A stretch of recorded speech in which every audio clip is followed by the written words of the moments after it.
খবর 24 সাথে আপনাকে স্বাগত। নতুন নতুন খবর জানার জন্য আমাদের চ্যানেলে চোখ রাখুন। যাদের দায়িত্ব ঠিক ভুলে শিক্ষা দেওয়া, জীবনের পাঠ দেওয়া, তারাই যখন কুকাজ করে।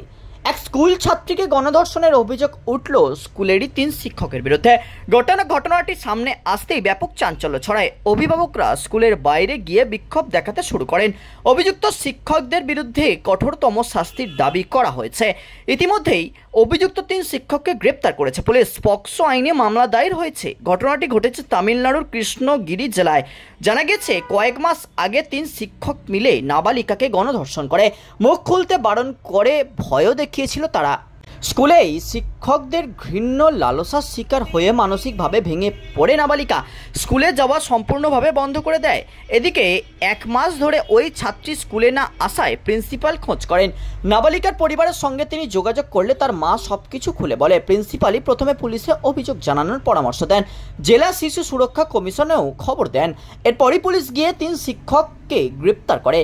তাদের 15 দিনের পুলিশি হেফাজতে পাঠানো হয়েছে। অন্যদিকে নাবালিকাকে হাসপাতালে ভর্তি করানো হয়েছে। বর্তমানে চিকিৎসাধীন নির্যাতিতা। রিপোর্ট খবর 24।